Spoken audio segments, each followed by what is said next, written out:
またよろしくどうぞお願いします。今順番でいくとね、悲しみを超えるという、あるいは生死を超える、生き死にを超えていくという話をしましたけどね、世の中っていうのはもう嫌なこといっぱい起きますね。福田もそうですよ。嫌なこと毎日毎日起きてるんですよ。その時にね、同じような話になるんだけれども、悲しみをね表現してしまうというのはとっても大事になるんですね。例えば普通日本人はねあんまり悲しみを表現しないんです。特に人前では表現しない。日本人ではと申し上げたのはよその国ではね目の前で悲しみを表現するというやり方がごく普通に行われているので、ただ日本人はね悲しみって表現しないのでね、悲しみがあった時に後を引くんですよね。悲しんでしまえばいいと私言うんですけどね。そして本気で例えば悲しいと泣くっていうのは普通ですね。私もしょっちゅう泣いてます。人前じゃ泣かないんだけど陰でしょっちゅう泣いてるんですね。その時もそうですね。我慢するというのはねこうなるかね、悲しんじゃいけない。今悲しんでるんだけどこれ我慢しなくちゃいけない。あるいは悲しいのをねなんとか悲しくない方法に変えなきゃいけないと、こういうやり方をするんですけど、私は大げさにというよりね、この悲しみがあった、悲しみだけじゃないですよ、悔しさなんかもそうですよねがあった時にそれを感じきってしまうんですね。感じきってしまう。皆さんの目の前ではよくやってみせるんだけど、私はすごい怒りんぼというんですね。アンダーシャツを持ってない、一枚も持ってない、怒りんぼなんで汗をかくんですね。私は汗かきです。ですから冬でも何着も下着じゃないワイシャツの類は何着も持って、何着もリュックサック入れて歩いてますね。手袋なんかでも手でも汗かくんで、私のリュックサックの中に手袋3つ以上は必ず入ってるかな。ね、それで汗をうまく汗と対応してる、怒りの汗と対応してるんですね。もちろん熱い汗とも対応してるんですけれどもね。だから怒りもそうですよね。皆さんの前で何度もやってお見せしてます。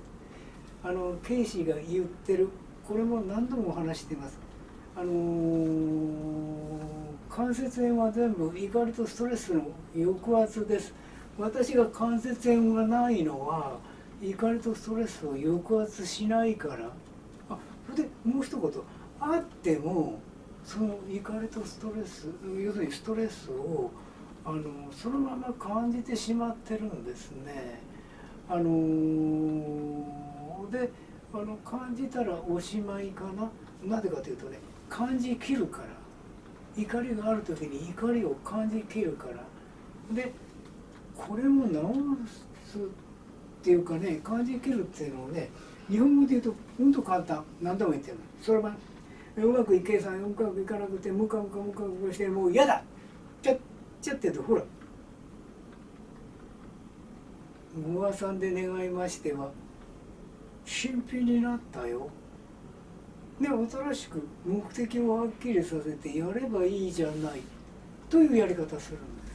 だから怒りがあってカーッとした、はい、ご破算で願いましては目的はっきりさせると、こういうことかな。それをやるんですね。それで今度はまた皆さんの問題があるわけですよ。私が皆さんの悲しみについて、苦しみについて調律しなきゃいけない立場ですね。癒すという言葉でもいいかな。癒さなきゃいけない言葉なんです。で私は自分で皆さんの悲しみを自分の体でやってみせるということですね。それで私はね舞台を見ないんです。大体映画なんかねなんかで言ったらごめんなさい、なんかじゃない、映画およそ見ない、家族が見てればテレビの場面見るんですよ。でも私はテレビの場面で俳優さんの動きを見てるんで、ストーリーは見てないんです。これ以上はちょっと言いたくないんで言わないかな。私は江戸川慶子屋さんなんで、人間とは何か、どう生きたらいいかということを知ってる。だからね、なかなか作られたものというのはね、例えば映画館よくね、すごいいい映画がかかってるよと言うんですね。福田先生一緒に行きませんか、まずお断りするの。まず一言言うとね、寝ちゃうかな。映画館入ったらすぐ寝ちゃうかな。だからね、行かないんですよ。なぜかというと、何度も言うよ、私は江戸川慶子屋さん65年真剣にやってるよね。だから人間ってどういうことか、どういう存在であるかって知ってる素晴らしい存在ですよ。でその素晴らしい存在の中に悲しみ、苦しみあっていい。それがもう映画の話をしたのは、舞台の話をしたのは、俳優さんが見事に演技してくれてる。そうすると皆さん喝采するはずですよ。悲しみに打ちくれてるのを俳優さんがやったらね、みんな拍手喝采するんだよね。あれですよ、私が皆さんに申し上げてるのは、喜びというのが違う。同感してる。完全に私の心の苦しみを演技してくれるんで嬉しいなですね。私の言葉が分かりますよね。